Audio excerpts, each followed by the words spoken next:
Hi, my name is Andrea. Welcome to FabLab Fundamentals. Today, I'm going to teach you how to do a vector cut using a full spectrum laser cutter. To begin with, you want to make sure that you do the full spectrum safety laser certification and send it to us. You will find the link in our description.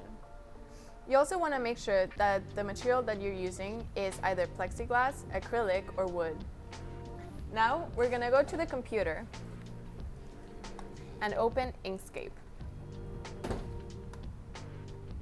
You will create a new document. You can either import your file, we recommend using DXF or SVG, or you can create your design here. I'm going to make a square. You can change the document properties by clicking File, Document Properties.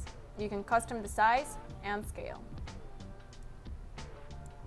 Then we're going to open Retina Engrave here. We're going to go back to Inkscape, and to transfer a file into Retina Engrave, we go to File, Print, make sure that Full Spectrum Engineering driver is selected, and click Print. Now we're going to go to Retina Engrave. We'll see that our file will import here. Since this is a vector cut, we want to make sure that we select Vector Cut here. Now, we're going to focus on the vector layers. You can change the passes, power, and speed. We want to make sure that you don't exceed 80 power. On this side, you will see that there's no connection since the laser is off. However, when you turn on the laser, you should see a connection here, which will be in green. If the laser is on and it's not connected, you can refresh by clicking this button. You can use these three buttons to start, pause, or stop your job. You will use this button to run the perimeter. You need to do this before you start the job to make sure that your design is within the material. This will move the laser on the perimeter of your design. Now we're going to turn on the chillers. Now we move to the laser. You turn on the laser by turning the key to the right. Now we open the laser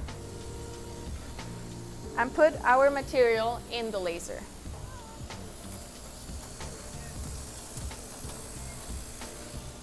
We can use this button to change the X, Y, and Z.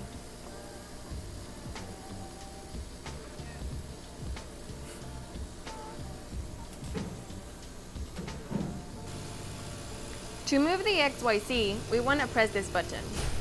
We can use fast XY to move the laser up, down, right, and left. Now, if we want greater precision, we can use slow XY, which we can move the laser up, down, right, and left. Then, we never want to use fast C, but we can use slow C to move the bit up or down. Now we go to the laser. Using fast XY, I will put the laser in my desired initial position. Now I will use slow XY to move the laser in the XY direction to have greater precision. Now, to understand how you want the C leveling, you have to understand how a laser works. So here you have a culminated beam which goes through a lens, and that creates a focus point. That focus point is the point that has the highest power. For a raster engraving, you want the focus point to be on the surface of the material. However, in this case, since we want a vector cut, you want the focus point to be within the material. With that being said, we can grab the puck from here, which has the exact focus distance. Now, we can put the puck under the laser. We see that it goes under the laser very easily, so we know we have to put the bit higher. So we use slow Z. Now we put the puck again under the laser, and we see that it still goes easily, so we have to put the bit higher. Now we can see that the puck is barely going in. So we know that the focus point is on the surface of the material. So since this is a vector cut, we want the bed to be a little bit higher for it to be within the material. Now we can go back to the computer and make sure that our laser is connected to the computer so that we can run the job perimeter.